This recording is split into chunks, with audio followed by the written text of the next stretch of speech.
Chapter 4. A friend and a hero. Suddenly I felt a hand grip my hair and push my head back down. I opened my mouth to cry out for help, but it was mostly filled with water, and I doubted if anything came out but spit. Who would do this to me? Will no one help me? I can't die before I even get the chance to have my wolf, to find my mate. Absolute fear and panic flooded me, and my body was so exhausted from the fight that I almost wanted to give up, to give into it. I briefly broke the surface again as a strong arm came around my neck, pulling my head fully above the water. I spit from my mouth and coughed so hard my lungs felt like they were on fire.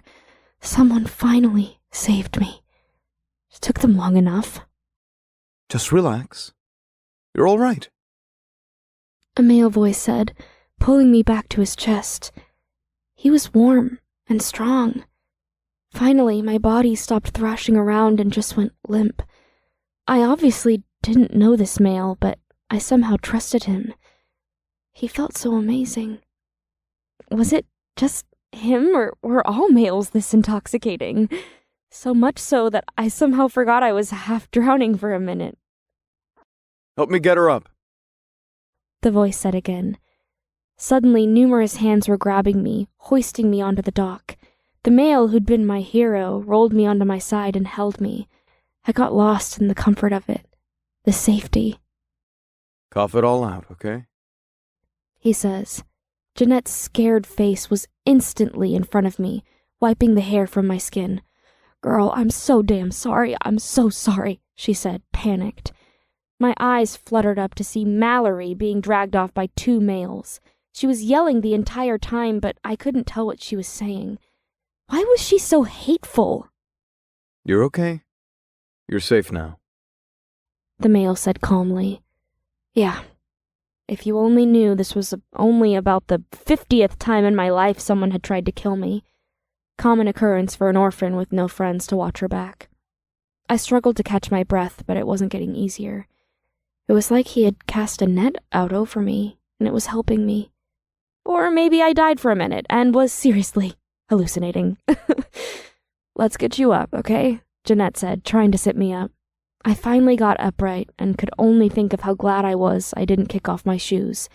They're the only shoes I had. I'd have been totally humiliated having to spend the rest of camp barefoot. "Show's over, everyone. Go back to your unimportant lives," Jeanette said, shooing people away. I cracked a smile. I'd barely known this female for an hour, but already I liked her so much. The male came in front of me and put his arms around my chest, helping me to my feet. Damn, he smelled so good. There was the definite air of other, though, and something told me he was a Lycan. Well, he had to be. He was just, large. Very, very large. You all right, pup? He asked, assessing me and holding my shoulders. "He's talking to you! Say something!" My mind went blank. I automatically lowered my head. Suddenly, his big hand was in my face, raising my chin. I felt like a drowned rat. Hey. You okay? He said, looking concerned.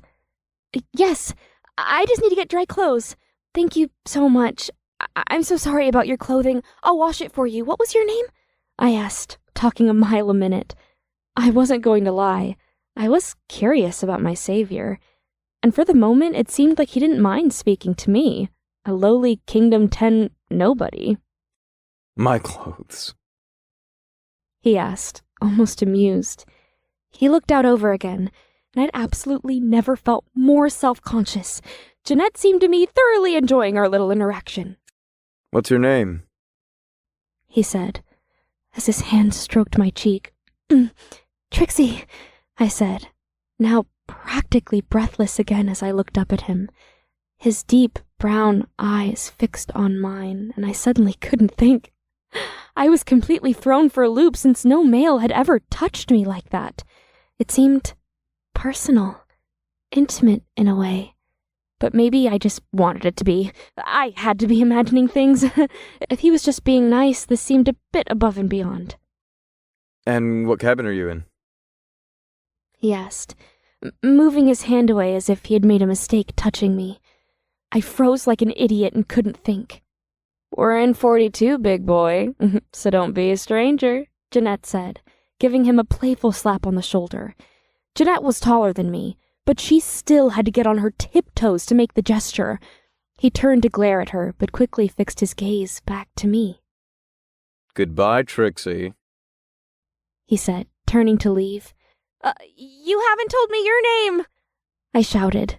Jeanette turned to look, obviously interested as well. He just kept walking with his back to us, threw his hand in the air with a small wave. My feet wanted to stay put, but I didn't want to move. Jeanette, however, began pulling my arm, and I had to admit I needed to get out of these wet clothes. The walk back was fast, and Jeanette helped me hang up my wet clothes. She was humming something, and she just seemed so at ease, like she didn't have a care in the world. Whereas I'd been here a few hours, and I'd already made an enemy who almost drowned me. This place is so big. You know, I hear at night a lot of people try to sneak over to the other side, she said. Other side? There's more? I asked, curiously. Oh, yeah, sweets. The other side of the lake is a whole other camp with their own everything, too. That's why so many people hold out hope they'll find their mate here, since there's so many people in one location at once, she grinned.